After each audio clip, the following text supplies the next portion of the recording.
to another installment of Fragments Silicon Reviews. Um, Up this week, we've got another two games, and first among them is Smugglecraft. If you recall, we did an interview about this game with Happy Badger, I think at the beginning of the month. Like, it's been a few weeks. It's not been that Mm. long. No. And, well, Smugglecraft is a randomly generated driving game. It's not necessarily a racing game because there is racing in it, but it's about it's mission based. Like you're going from location to location. The tracks did not seem to have that much diversity to me for being randomly generated. But when going from place to place, you can have different missions, such as you're delivering something, or you're racing someone, or you're towing something. Yeah, I think you're putting the variety predicament in the wrong area, because I certainly saw, like, in the very next race, tracks, if you will, that were markedly different than than what was before. It's more. It really comes down to what you are doing, and it's like this game becomes really repetitive really quickly, because I'll be honest, the most interesting mission type was the races, because that was about the only time I felt challenged. Same here. Like, I did one of the ones where you're transporting something illegal and the cops were chasing you and they had no chance. Yeah, it's like you're supposed to try to avoid getting seen, but I got seen and didn't even notice that I'd been seen until I heard the sirens. But then I just kept going and didn't have any problems. Yeah, and in later missions, like, the cops will just show up, depending on the legality of the what you're doing. But yeah, it's like they were no challenge. It's like, and yeah, the point A to point B missions were pretty bland. Like, I'll be honest, the biggest challenge I had on the tracks was the lack of conveyance sometimes. Like I just did a race where I flew off the edge because I couldn't tell where I was going. That happened to me more times than I could count. Same here. I think that's a side effect of the procedural generation, because I can't say that it's a bad level design or anything like that, because literally nothing here has been designed. It's all randomly generated. But it's set pieces. It's like it might be an algorithm problem, considering that it kept happening. But yeah, that was the biggest challenge I felt on the drive track, or whatever you want to call these things. And that was up, and that wasn't up to any sort of difficulty. That was, kind of do I go this way or not? Yeah, like for those of you who are watching on stream, I just flew off the track because it threw me into a speed thing, and I couldn't do anything about it. Yeah, I never had any problems with those. There is a compass below your vehicle, but it really doesn't get pointed out to you. You just suddenly notice it. And it really doesn't help much sometimes, too, because I know how many times I went in the wrong way because of it. I just found that going straight ahead worked most times. It does. It's like, this is kind of the problem when everything is procedurally generated. You're not going to get interesting or clever tracks, because that has to kind of be that can come from design, and here, because everything is logarithm based, it has to keep to a more simple structure. So double-edged sword there. But the settings seem kind of interesting. Yeah, but like Yeah. Yeah. The degree to which it can be explored in a short mission-based random game is not the biggest it could be. Right. Like, like you you are playing a smuggler, and your main goal, at least initially, is to get out of debt. Like, yeah, you crashed your ship or something, and the guy basically gave you a new one in exchange for you have to pay him significant amounts of money in short amounts of time. Mm-hmm. And that's it's actually, and it's quite a sizable, like 120,000 or something like that. And your payments are like 400. Yeah, it's like it's going to take you a long time to pay this off. And while that is pretty realistic, I'm like, it's like, once again, I didn't find the actual gameplay compelling enough to really explore down that road. Like, that is kind of the pressure point of the game, is that you have to make these payments. And if you only do legal missions, you will probably not be making much more than the minimum you need to make the payments. Right. Because the other big incentive here is upgrades. Like, as belies the name of the title, you do, there is a crafting system here. It's surprisingly basic for a game that has craft in it.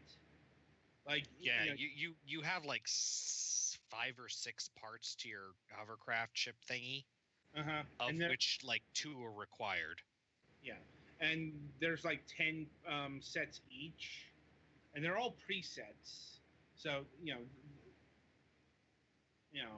and you craft for the usual reason, upgrading your hovercraft in various ways. More speed, more energy, more power, what have you. Now, there's lots of combinations, but like I said, it's a very vanilla by the numbers crafting system. Mm-hmm. It's like, I wouldn't call it a high point of the game. Really. Yeah, and it works like your typical crafting system. You go into races to not only get money, but also get parts. And other resources. Right. But scrap. Yeah, but like there'll be specific races where you may get paid a nominal amount, but there's also, you'll get paid in parts, for example. Mm-hmm.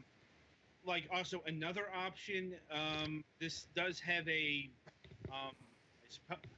it's hard to say if it has an actual morality system, but it definitely has a good choice and an evil choice. Like, a lot of missions, when you get to the location, like if someone hires you to deliver something to a location, you'll usually have a choice of delivering the thing where you were told to, or like just selling it to someone for the highest bidder. Right. I'm presuming this has a cumulative effect in the game. I only played for about 2 hours, so if it's something that like affects the very ending of the game or something, it's very possible, because like there are also like storyline missions where this happens, like this one mission where I was delivering this rebel leader to somewhere, and there was you had the choice of delivering them or turning them in. Yeah, I turned them in because it was 10,000 credits. And I'm like, I didn't feel anything because, quite frankly, there's no emotional connect to anything you're doing in this game. Mm-hmm. I never really did notice any effects from the moral choices either. NPCs I felt a little bit invested because of the whole storyline with the different casts of people and stuff like that, but not a lot. But Yeah, that's same. still like I found that like the most. I still found that like the most interesting part of the game. Yeah. Fair enough. Fair enough. Mm. But and like I said, at the end of the day, even if the world were compelling, like I just can't get above how bland the actual gameplay is. Now it's not bad, but it I does. like the graphics. They're Yeah. kind of stylized and neat, but yeah, Yeah, well, not the that graphics. much of gameplay. Yeah, the graphics are fine. You know, Mhm. it. You know, it's not just stylized, but they're very abstract, surprisingly so for you know. But I guess that's that whole future time aesthetic or whatever. While we're talking about the story and gameplay right quick, I will mention that there is the story for the storylines is not very long, and there's also a new game plus in there as well. So you keep your upgrades when you go into the new game, so to make it easier to get more money. Okay, So- that would make sense. Not that there are Also- a ton of hard missions right at the beginning of the game for you to do that with or anything, but Yeah. Also worth mentioning is there's apparently a very robust multiplayer system. We did not get a chance to undertake this because Gallix had things to do this week. yeah, sorry, I was away. So it goes. So unfortunately, we cannot factor the multiplayer. I am kind of concerned about that. But, you know, given that this game isn't a multiplayer-focused title, it has multiplayer in it, but it's got a pretty heavy focus on the single player as well. I will say it's a shame that it got overlooked in this presentation, but sometimes that happens when you can't get everybody together. Mm-hmm. Mhm. So, bit of an apology there. But just going on the strength of the single player experience, I would score this an outright 5, average, okay kind of deal. Like, it's not bad, but it's not particularly good either. Like, what about you guys? I say maybe a 6 myself. It did manage to hold me for a I'm while. But I I'm guess personally it's not a fan because I keep getting, killed by enemy cars or thrown off the edge, and I don't know what exactly I'm supposed to be doing.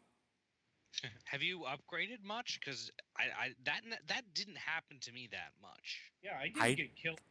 I But, don't like, have any upgrades. I don't know where to get any. there's Oh, are you being chased by bounty hunters? Like, yeah, the upgrades thing is grayed out. Oh, you might not have even unlocked that yet. You don't unlock it until after like a couple of story missions. Yeah.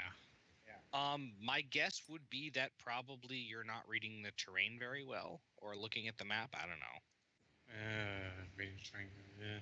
Yeah. I never had that much trouble staying in bounds, and I'm not normally that good at racing games. So Now the music is appropriately futuristically atmospheric. mhm. And it's worth noting that the original soundtrack is available on Steam, both separately and packaged.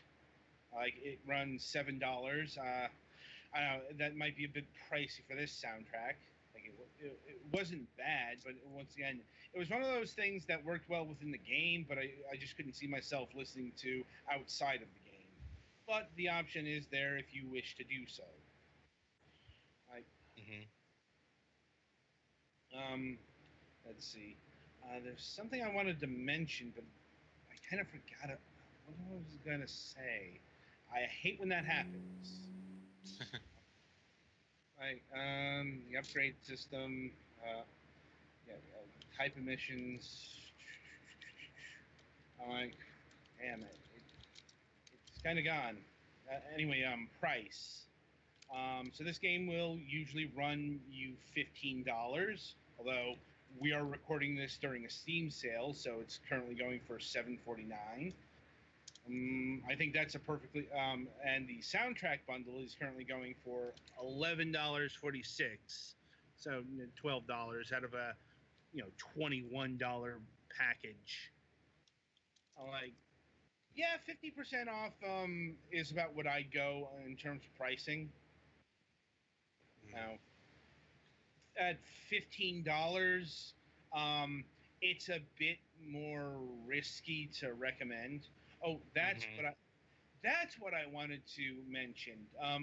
There's been a recent update to the game. An easy mode has been implemented. Oh, yeah, that was there before I started playing it. But yeah, originally it was a roguelike, which means if you ever completely crashed your ship or whatever, you would lose all of your progress and die. Right. Easy mode, I didn't notice any. I don't think there are any actual difficulty per se changes. No. But it lets you, if you fail a mission, you just start over from before you took the mission. Yeah, it basically gets rid of the permadeath. Yeah.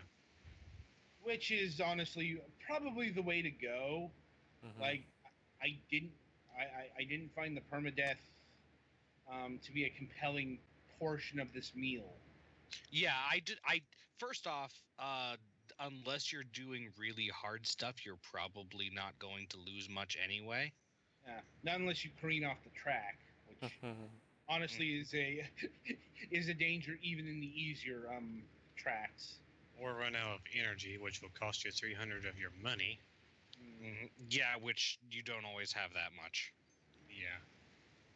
Once again, that's something that's mitigated by upgrading. Yeah. I really didn't have a problem with the timer after a few upgrades. I only had that problem during scavenger missions.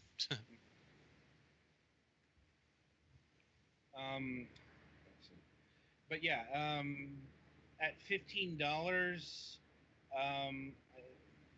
it becomes a bit. It definitely becomes harder to recommend this game because it's very, its gameplay is very vanilla, in spite of the change-ups. Like I said, some of the mission variants can actually introduce some dynamic excitements, like the races or the bounty missions. But delivery missions, I think, are the easiest, but they also are not very. There's not a whole lot going on. You're just going from point A to point B. Right, and then there's the cargo missions, which basically turn point A to point B to point C. Like, you get the cargo, or point A to point B, and don't let the cargo get blown up. Right, but not having that happen is a lot more difficult than it should be, honestly. Yeah, there are a few times where you are lightly implied to be transporting a bomb. Or deadly sometimes. I'm like, it'll like the specific mission you're on will tell you what you're carrying.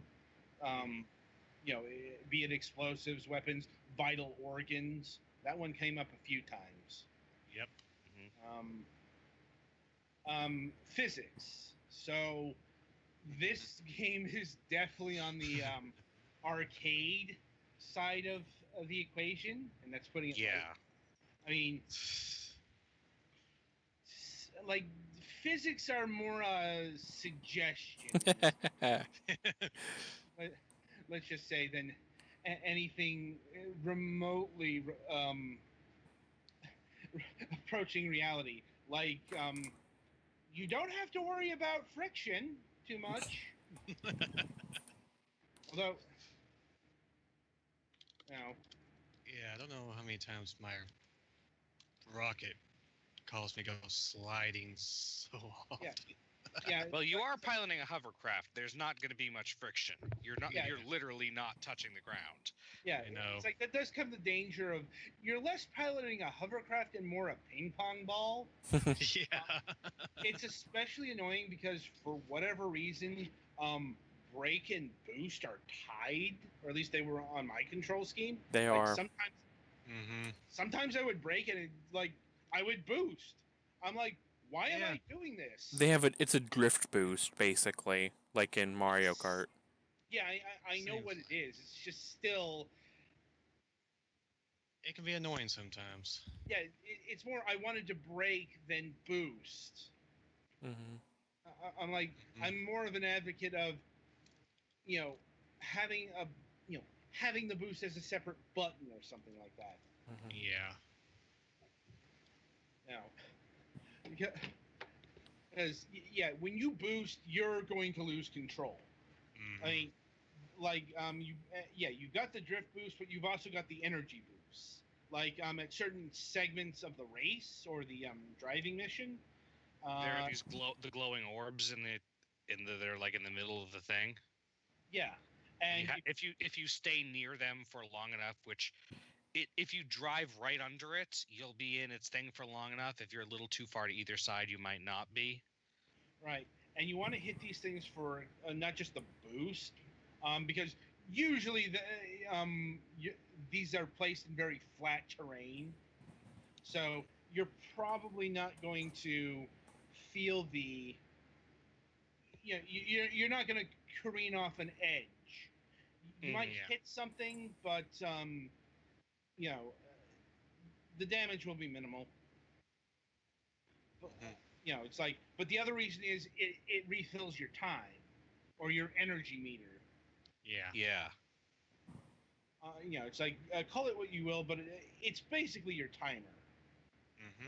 It's like you have your thing has limited power for the distance it has to travel. So and you refill these either by hitting these big blue orbs, or there are smaller blue orbs that will refill like a second. Like it's really not hard to not run out of time if you are remotely paying attention to what you're doing. Yeah. Right. Like I said, I keep coming back to this, but it keeps remaining true. Like, there's not a lot of danger in hitting these boosts, which is kind of problematic.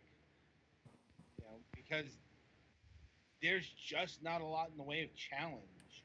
Or if the challenge ramps up, you're probably going to be too bored by the time that happens.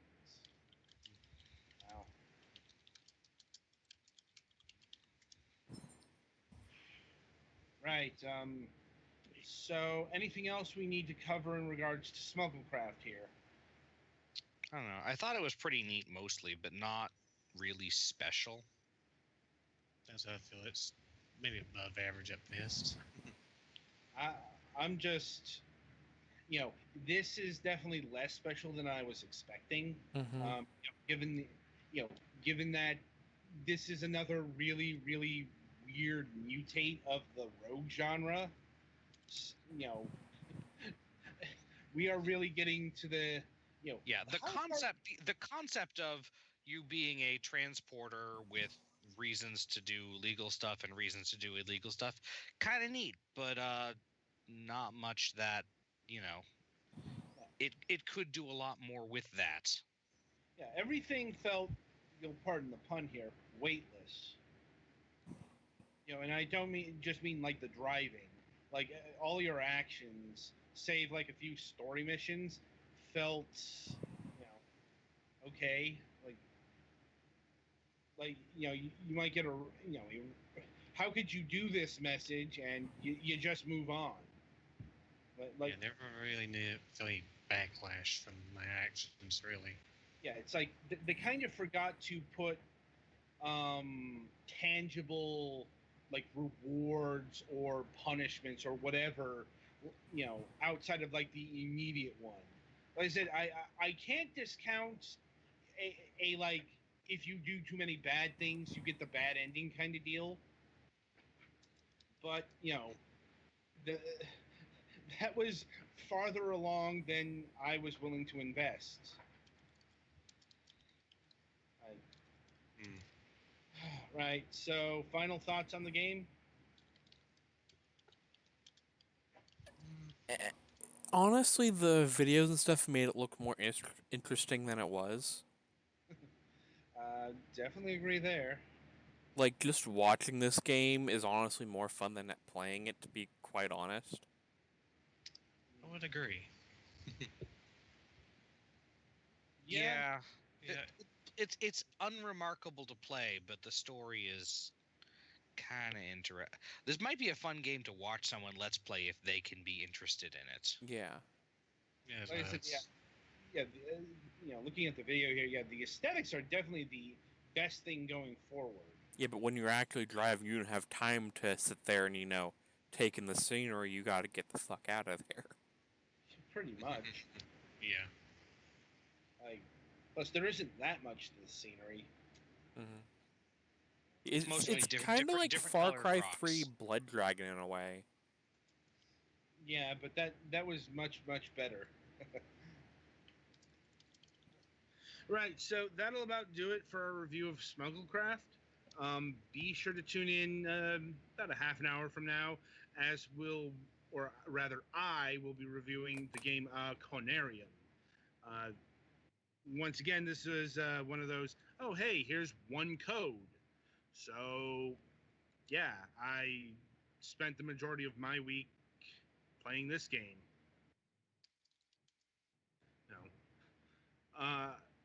I'm like, it's a first-person indie horror game. A genre I'm surprised that we don't come into contact more, given that given the amount of indie people we interview. Like, honestly, I think this might be the first one of these we've actually tackled. Like, or if it isn't, it's been long enough that I can't remember the last one we did. I think the closest one might have been the Dead Age, maybe, because they're at horror.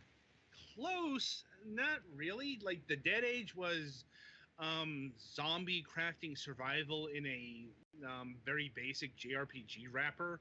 That's definitely not what this is. Yeah, it's like the closest horror game I think we got was that one from Phoenix, The Last Door. Yeah, Last Door, yeah. Yeah, and we've had some story games that are horror-ish. Like what was it called? Like the one with the house that was haunted, and there was the the house in Fata Morgana? No, that's the visual novel, right? Yeah, that's the visual novel. No, the other one where you're a ghost. I can't remember offhand, but Conarium here is I like the game. I just have terrible memory for game names. Yeah, I'm like. Anyway, Conarium is like, think Amnesia: The Dark Descent, and things of that ilk. Like I said, this is a very popular genre. So popular that even the big time horror games have been co-opted in the style. I'm looking at you, Resident Evil 7. Oh, it was Goetia, wasn't it? Goetia, like, I'm like. Maybe similar in tone. That's what I mean. It was kind of creepy tone. Yeah, kind of, but not like this. Like this is straight up. We want to be Lovecraft. Yeah, So more on that later. We included a lot of the public domain Lovecraft stuff because that's most of it. More than that, like, this is kind of like consider it like a non-canonical sequel to In the Mountains of Madness. Like, we'll talk more about both that and this game in detail in its own proper review. But until then, I do wish you good gaming.